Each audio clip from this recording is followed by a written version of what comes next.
जादुई खजाना। कई साल पहले एक गांव में एक बढ़ई रहता था। वो कई सालों तक काम करता था, मगर बढ़ती उम्र के साथ वो धीरे धीरे कमजोर हो रहा था और उसने ये काम छोड़ दिया। इस बढ़ई का एक बेटा था, रामू, जो राधे नाम के लड़के का बहुत ही अच्छा दोस्त था। बढ़ई कहता है, रामू, अब मेरी उम्र हो गई है, अब मैं ये काम और नहीं कर सकता, अब तुम्हें ही ये सब कुछ करना होगा। तो रामू कहता है, पर बापू, मैं ये अकेला कैसे कर सकता हूँ? बढ़ई कहता है, मुझे नहीं पता, अब तुम्हें ही घर चलाना होगा। रामू कहता है, ठीक है, मैं एक काम करता हूँ, मैं राधे के साथ मिलकर काम करना शुरू कर देता हूँ। ऐसा कहकर रामू ने जाकर राधे से ये बात बता दी। राधे, मैं सोच रहा हूँ कि हम दोनों को मिलकर कुछ व्यवसाय शुरू कर देना चाहिए। हाँ, बात तो तुमने बहुत बढ़िया ही कही है, हम दोनों को भी 2 पैसे मिलते रहेंगे। भाई राधे, कई दिनों से बापू ने काम बंद कर दिया है, तो घर में पैसों की किल्लत आ गई है। तुम थोड़े पैसों का बंदोबस्त कर देते तो हम लकड़ियाँ खरीद सकते थे। भाई रामू, पैसा तो मेरे पास है ही नहीं। अब हम एक काम करते हैं, काम शुरू करने के लिए हमें जो लकड़ियाँ चाहिए वो हम खुद ही जंगल से लेकर आ जाते हैं।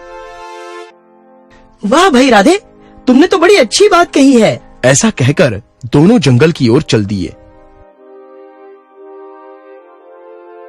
बढ़ई का काम करने के लिए उन्हें सीधे तने की लकड़ी ही चाहिए थी। दोनों सीधे कोने की लकड़ी की तलाश में जंगल में आगे बढ़ते चले गए। रामू, जरा इस पेड़ को देखो, ये बिल्कुल सीधा तने वाला पेड़ है। हाँ, सही कहा। चलो हम इसे काट देते हैं। राधे अपनी कुल्हाड़ी पेड़ पर चलाने ही वाला था कि अचानक रामू ने कुछ ऐसा देखा कि वो सोच में पड़ गया और उसने राधे को रोक लिया। रुको राधे, ऊपर देखो, इस पेड़ पर कई पक्षियों ने अपने घोंसले बनाकर रखे हैं। अगर हम इस पेड़ को काटेंगे तो ये सब पक्षी बेघर हो जाएंगे।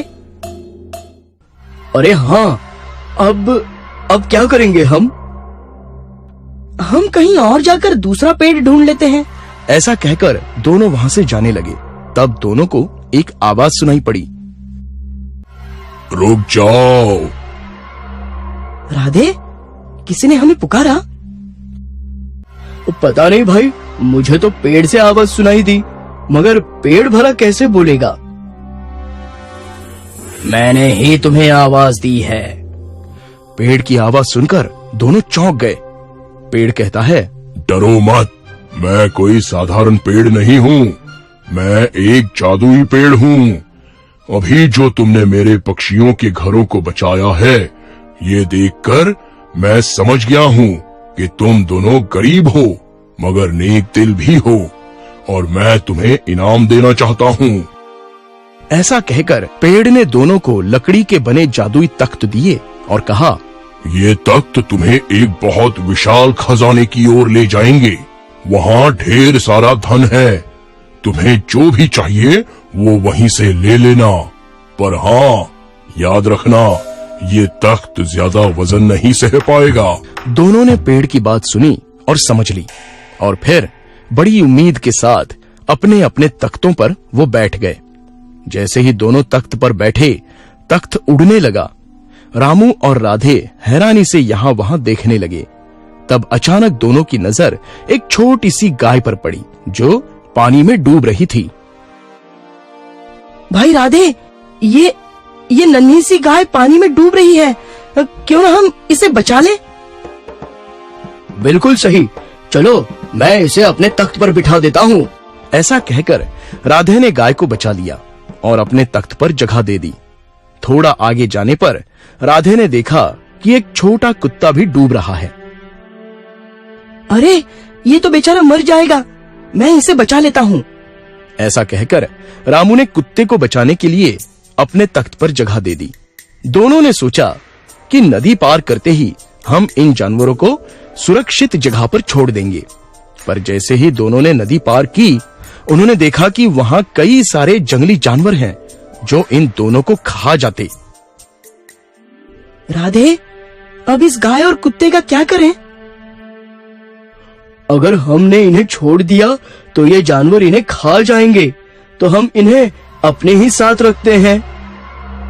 बिल्कुल सही। तख्त उड़ते हुए एक गुफा के अंदर पहुंच गए और वहां दोनों ने देखा कि ढेर सारे सोने चांदी के सिक्के थे। चलो, मैं इन सिक्कों को अपनी झोली में भर देता हूँ, तुम भी ऐसा ही करो। ठीक है। दोनों ने अपने अपने झोलों में सिक्के भर लिए, पर जैसे ही दोनों वापस आने लगे, उनके तख्त गिर पड़े। अरे, हमारे तख्त ज्यादा वजन नहीं उठा सकते हैं। अरे हाँ, अब क्या करें? भाई, हमने पानी से तो कुत्तों को निकाल ही लिया ना, तो ऐसा करके हमने एक बार इसकी जान बचा ली है, अब दूसरी बार नहीं भी बचाई तो क्या? ऐसा कहकर रामू ने उस कुत्ते को वहीं छोड़ दिया। रामू की बात तो सही है, मगर मेरा दिल नहीं मानता। मैं ऐसा करता हूँ, थोड़े से सिक्के उठा लेता हूँ, फिर इन सिक्कों से लकड़ियाँ खरीदकर फर्नीचर बनाऊंगा। ऐसे में कमाई भी होती रहेगी और गाय की जान भी बच जाएगी। ऐसा सोचकर राधे ने कुछ सिक्के अपने जेब में भर दिए और गाय को अपने साथ लेकर वापस लौटा। दोनों पेड़ के पास वापस आ गए। तब ये क्या, मेरे सिक्के सारे पत्थर हो गए हैं, मेरे साथ धोखा हुआ है। कोई बात नहीं भाई, मैंने कुछ सिक्के उठाए हैं, हम मिलकर इनसे लकड़ियाँ खरीदेंगे। ऐसा कहकर राधे ने अपने झोले में देखा तो ये क्या, उसका झोला सोने के सिक्कों से भर गया था। मेरे साथ अन्याय क्यों किया? रामू, जब तुमने उस नन्हे कुत्ते को मरने के लिए छोड़ दिया तो तुम्हारा दिल पत्थर का हो गया, इसलिए खजाने से तुम्हें सिर्फ पत्थर ही मिले। वहीं राधे का दिल सोने का था, जो उसने गाय की जान बचा ली, इसलिए उसके हिस्से में सोना आ गया। रामू ने जब पेड़ की बात सुनी तो उसे बहुत अफसोस होने लगा और उसे समझ में आ गया कि लालच बुरी बला है। अरे रामू, दिल छोटा मत करो, आखिर हम दोस्त हैं, हम मिलकर इन पैसों का इस्तेमाल करेंगे। पहले लकड़ियाँ खरीदेंगे और फिर बढ़ई का काम शुरू करेंगे। सच राधे? हाँ रामू, हम दोस्त जो हैं। दोनों ने मिलकर बढ़ई का काम शुरू किया और जब भी दोनों के पास पैसे बचते थे, वो गरीबों की मदद करते थे, जिससे उनके व्यवसाय में बरकत होने लगी। जादुई मटका। एक गांव में एक किसान रहता था। वह एक जमींदार के यहाँ खेती का काम करता था और बहुत गरीब भी था। एक दिन वर्षा के आगमन से पहले बुआई के लिए वह खेतों में खुदाई कर रहा था। अचानक जमीन में उसे बड़ा सा मटका मिल गया। उसने मटका बाहर निकाला और सोचा, इसका क्या प्रयोग हो सकता है। मटके को किनारे पर रखकर वह काम में जुट गया। दोपहर के भोजन के समय वह अपनी कुदाल मटके में डालकर पेड़ के नीचे बैठकर भोजन करने लगा। भोजन के बाद जैसे ही वह खेत में गया, वह मटका देखकर हैरान रह गया। अरे, यह क्या?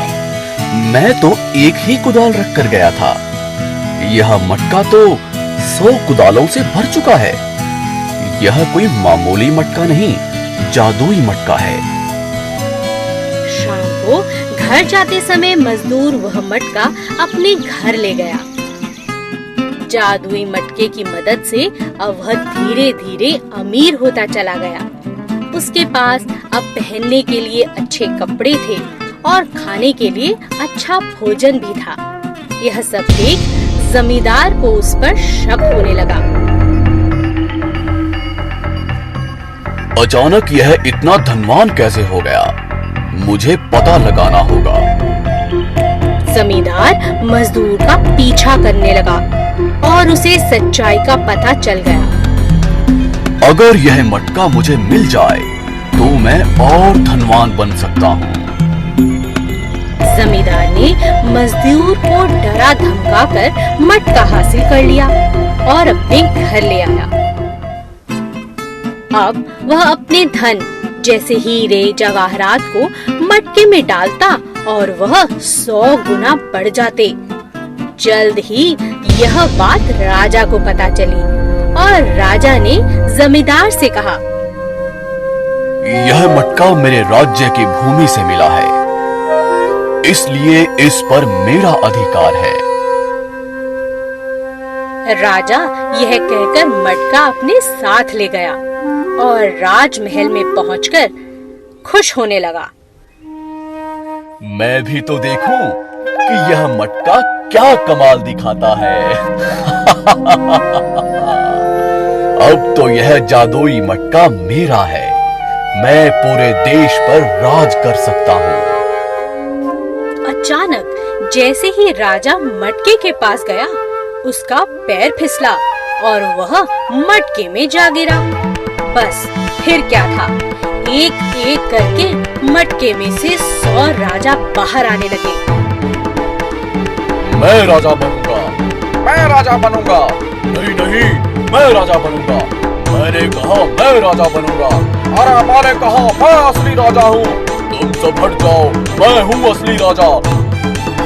धीरे धीरे सभी राजा एक दूसरे से लड़ते लड़ते मर गए।